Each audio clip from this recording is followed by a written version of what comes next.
My dear friends and professionalist, I am Uday Singh, advocate speaking. ನೀವೆಲ್ಲರೂ ಸಹ ನನ್ನ ಚಾನಲನ್ನು ನೋಡ್ತಾ ಇದ್ದೀರಿ ಅಂತ ನಾನು ಅಂದ್ಕೊಂಡಿದ್ದೀನಿ. ಶೇರ್ ಮಾಡಿ, ಲೈಕ್ ಮಾಡಿ, ಕಮೆಂಟ್ ಮಾಡಿ, ಮತ್ತು ನನ್ನ ಚಾನಲ್ಗೆ ಇನ್ನೂ ಯಾರ್ಯಾರು ಸಬ್ಸ್ಕ್ರೈಬ್ ಆಗಿಲ್ಲ ದಯವಿಟ್ಟು ಸಬ್ಸ್ಕ್ರೈಬ್ ಆಗ್ಬೇಕಂತ ಹೇಳ್ಕೊಳ್ತಾ, ಇವತ್ತು ನಾನು ಇನ್ನೊಂದು ವಿಷಯವನ್ನು ತೆಗೆದುಕೊಂಡು ನಿಮ್ಮ ಮುಂದೆ ಬಂದಿದ್ದೀನಿ. ನಾನು ಇವತ್ತು ಆಯ್ಕೆ ಮಾಡ್ಕೊಂಡಿರ್ತಕ್ಕಂಥ ವಿಷಯ ಅಂತಂದ್ರೆ reference, review and revision, CPC 1908 section 113, 114 and 115. So ಈ ವಿಷಯದ ಬಗ್ಗೆ ಈ ವಿಡಿಯೋ ಮೂಲಕ ಒಂದಿಷ್ಟು ನಾನು ನಂದೇ ಆದಂತ ಒಂದು ವಿಶ್ಲೇಷಣೆ ವಿವರಣೆಯನ್ನು ಕೊಡಲಿಕ್ಕೆ ಇಷ್ಟಪಡ್ತಾ ಇದ್ದೀನಿ.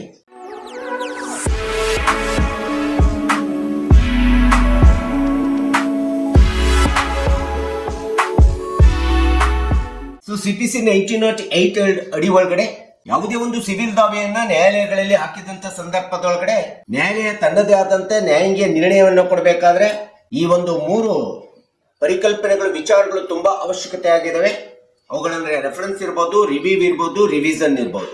ಈ 3 ಅಂಶಗಳನ್ನು ಅಳವಡಿಸಿಕೊಂಡು ಯಾವುದೇ ಒಂದು ನ್ಯಾಯಾಲಯ ಒಂದು ಸಿವಿಲ್ ದಾವೆಗೆ, ಸಿವಿಲ್ ಮೊಕದ್ದಮೆಗೆ ತನ್ನದೇ ಆಗಿರ್ತಕ್ಕಂಥ ನಿರ್ಧಾರವನ್ನ ಮಾಡತಕ್ಕಂಥದ್ದು ಸಹಜವಾಗಿ ನಾವು ನೋಡ್ತಾ ಇದ್ದೀವಿ ನ್ಯಾಯಾಲಯದ ಪ್ರಕ್ರಿಯೆಗಳಲ್ಲಿ.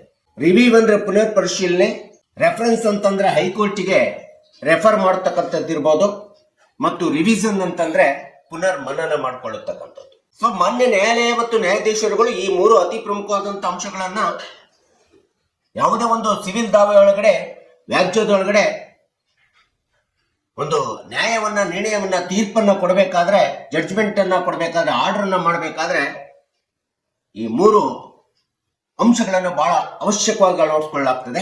ಸೊ ಈಗ ನಾವು ರೆಫರೆನ್ಸ್ ಅನ್ನ ಮಾಡಬೇಕಾದ್ರೆ ಹೈಕೋರ್ಟಿಗೆ, ಯಾವುದೇ ಒಂದು ಅಧೀನ ನ್ಯಾಯಾಲಯ ಹೈಕೋರ್ಟಿಗೆ ಒಂದು ಕೇಸನ್ನ, ಸಿವಿಲ್ ದಾವೆಯನ್ನ ರೆಫರೆನ್ಸ್ ಮಾಡಬೇಕಾದ್ರೆ ಆ ದಾವೆ ಕ್ವಶನ್ ಆಫ್ ಫ್ಯಾಕ್ಟ್ ಮತ್ತು ಕ್ವಶನ್ ಆಫ್ ಲಾಗೆ ಸಂಬಂಧಪಟ್ಟಿರಬೇಕು.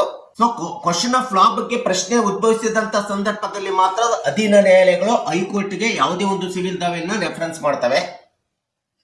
ಆ ಕ್ವಶನ್ ಆಫ್ ಫ್ಯಾಕ್ಟ್ ಮತ್ತು ಲಾ ಬಗ್ಗೆ ಸಲಹೆಯನ್ನು ಪಡ್ಕೊಳ್ಳಿಕ್ಕೆ, ಸೂಚನೆಯನ್ನು ಪಡ್ಕೊಳ್ಳಿಕ್ಕೆ. ಯಾಕಂದ್ರೆ ಯಾವುದೇ ಸಿವಿಲ್ ದಾವೆ ಒಳಗಡೆ ತಮ್ಮದೇ ಆಗಿರ್ತಕ್ಕಂಥ ಅಧೀನ ನ್ಯಾಯಾಲಯಗಳು ನಿರ್ಣಯವನ್ನು ತೆಗೆದುಕೊಳ್ಳಿಕ್ಕೆ ಅಸ್ಥಿರತೆ ಕಂಡು ಬಂದಂತ ಸಂದರ್ಭದಲ್ಲಿ ಅಥವಾ ಅಪ್ಲಿಕೇಶನ್ ಆಫ್ ಲಾವನ್ನು ಹಾಕ್ಲಿಕ್ಕೆ ಒಂದು ಸಂದಿಗ್ಧತೆ ಪರಿಸ್ಥಿತಿ ಆ ಒಂದು ಮೊಕದ್ದಮೆಯಲ್ಲಿ ಕಂಡು ಬರ್ತಾ ಇದೆ.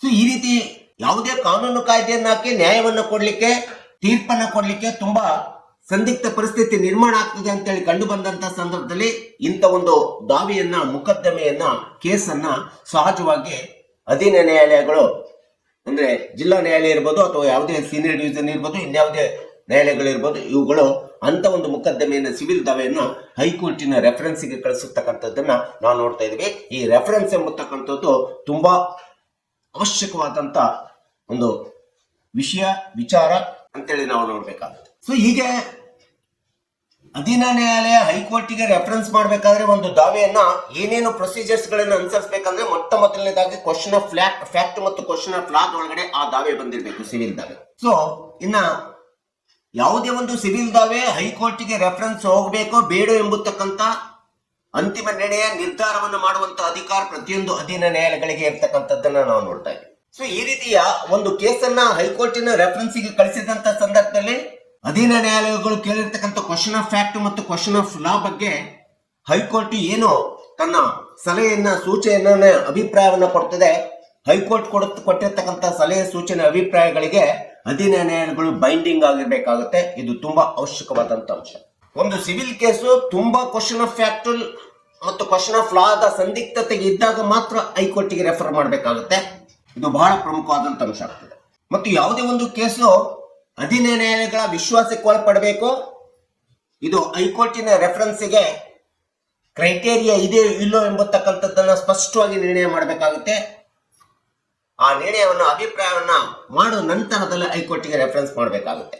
ಹೀಗೆ ಕೇಸು ಹೈಕೋರ್ಟಿಗೆ ರೆಫರೆನ್ಸ್ ಮಾಡಿದಂತ ಸಂದರ್ಭದೊಳಗಡೆ ಸಬಾರ್ಡಿನೇಟ್ ಕೋರ್ಟ್ಸ್ ಕೇಳಿರ್ತಕ್ಕಂಥ ಕ್ವಶನ್ ಆಫ್ ಲಾ ಬಗ್ಗೆ, ಕ್ವಶನ್ ಆಫ್ ಫ್ಯಾಕ್ಟ್ ಬಗ್ಗೆ ಇರ್ತಕ್ಕಂಥ ಪ್ರಶ್ನೆಗಳೇನಿದ್ದಾವಲ್ಲ, ಆ ಪ್ರಶ್ನೆಗಳು ಈಗಾಗಲೇ ಸಂಬಂಧಪಟ್ಟಂತ ಕೇಸಿನಲ್ಲಿ ಹೈಕೋರ್ಟಿನಲ್ಲಿ ನಿರ್ಣಯ ಅಥವಾ ನಿರ್ಧಾರ, ತೀರ್ಪು ಆಗಿರಬಾರದು. ಇದು ಬಹಳ ಮಹತ್ವಪೂರ್ಣವಾದಂತ ಅಂಶ ಆಗಿದೆ. ಸೊ ಹೀಗೆ ಒಂದು ಕೇಸನ್ನ ಸಿವಿಲ್ ದಾವೆ ಒಳಗಡೆ ಇಂಥ ಒಂದು ಕ್ವಶನ್ ಆಫ್ ಲಾ ಬಂದಂತ ಸಂದರ್ಭದೊಳಗಡೆ ಯಾವಾಗ ಅಧೀನ ನ್ಯಾಯಾಲಯ ಹೈಕೋರ್ಟಿಗೆ ರೆಫರೆನ್ಸ್ ಮಾಡ್ತದೆ, ರೆಫರೆನ್ಸ್ ಮಾಡಬೇಕಾದ್ರೆ ತನಗೆ ಬೇಕಾಗಿರ್ತಕ್ಕಂಥ ಕ್ವಶನ್ ಆಫ್ ಮತ್ತು ಫ್ಯಾಕ್ಟಿನ ಪ್ರಶ್ನೆಗಳನ್ನ ತಯಾರು ಮಾಡ್ಕೊಳ್ಬೇಕಾಗುತ್ತೆ.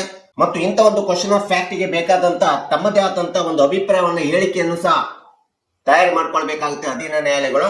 ನಂತರದಲ್ಲಿ ಇದೆಲ್ಲದನ್ನ ತಯಾರು ಮಾಡಿ ನಂತರದಲ್ಲಿ ಹೈಕೋರ್ಟಿಗೆ ಒಂದು ಸಿವಿಲ್ ದಾವೆಯನ್ನ ರೆಫರೆನ್ಸಿಗೋಸ್ಕರ ಕಳಿಸಿಕೊಟ್ಟಂತ ಸಂದರ್ಭದಲ್ಲಿ ಹೈಕೋರ್ಟ್ ಇವರ ಕ್ವಶನ್ ಆಫ್ ಫ್ಯಾಕ್ಟ್ ಮತ್ತು ಕ್ವಶನ್ ಆಫ್ ಲಾ ಮತ್ತು ಇವರ ಅಭಿಪ್ರಾಯವನ್ನ ಪರಿಗಣನೆಗೆ ತೆಗೆದುಕೊಂಡ್ಬಿಟ್ಟು ನಂತರದಲ್ಲಿ ಅಂತಿಮವಾಗಿ ಹೈಕೋರ್ಟ್ ಈ ರೀತಿ ಅಧೀನ ನ್ಯಾಯಾಲಯದಿಂದ ರೆಫರೆನ್ಸ್ ಆಗಿರ್ತಕ್ಕಂಥ ಕೇಸ್ಗಳಿಗೆ ತಮ್ಮದೇ ಆದಂತ ಸೂಚನೆ, ಸಲಹೆ ಮತ್ತು ಅಭಿಪ್ರಾಯವನ್ನ ವ್ಯಕ್ತಪಡಿಸಿರ್ತಕ್ಕಂಥ ಒಂದು ಅಧಿಕಾರವನ್ನ ಹೈಕೋರ್ಟ್ಗೆ ಕೊಟ್ಟಿರ್ತಕ್ಕಂಥದ್ದು ನಾವು ನೋಡ್ತೀವಿ.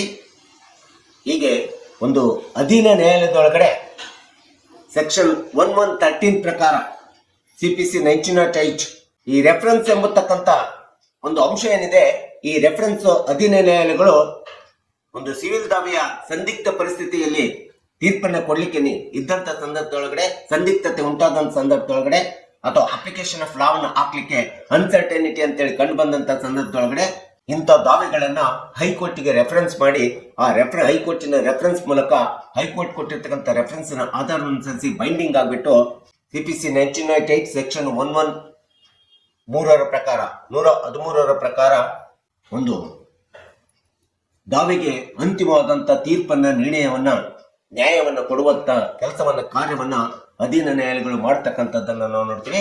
ಹೀಗಾಗಿ ಅಧೀನ ನ್ಯಾಯಾಲಯಗಳಿಗೆ ಈ ರೆಫರೆನ್ಸ್ ಎಂಬತಕ್ಕಂಥ ಪರಿಕಲ್ಪನೆ ತುಂಬಾ ಅವಶ್ಯಕವಾಗಿದೆ, ತುಂಬಾ ಪ್ರಮುಖವಾಗಿರ್ತಕ್ಕಂಥ ಅಂಶ ಅಂತೇಳಿ ನಾನು ಈ ವಿಡಿಯೋ ಮೂಲಕ ನಿಮಗೆ ತಿಳಿಸ್ಕೊಟ್ಟಿದ್ದೀನಿ. ದಯವಿಟ್ಟು ನನ್ನ ವಿಡಿಯೋ ಚಾನಲ್ ಇಷ್ಟ ಆಗಿದ್ರೆ ಶೇರ್ ಮಾಡಿ, ಲೈಕ್ ಮಾಡಿ, ಕಮೆಂಟ್ ಮಾಡಿ ಮತ್ತು ನನ್ನ ಚಾನಲ್ಗೆ ಇನ್ನೂ ಯಾರ್ಯಾರು ಸಬ್ಸ್ಕ್ರೈಬ್ ಆಗಿಲ್ಲ ದಯವಿಟ್ಟು ಸಬ್ಸ್ಕ್ರೈಬ್ ಆಗ್ಬೇಕಂತ ಕೇಳ್ಕೊಳ್ತಾ ಇವತ್ತಿನ ವಿಷಯಕ್ಕೆ ವಿರಾಮ ನೀಡ್ತೀನಿ. ಇನ್ನೊಂದು ವಿಷಯ ಅಂತ ಇಟ್ಕೊಂಡು ನಿಮ್ಮ ಮುಂದೆ ಬರ್ತೀನಿ. ಜೈ ಹಿಂದ್, ಜೈ ಕರ್ನಾಟಕ.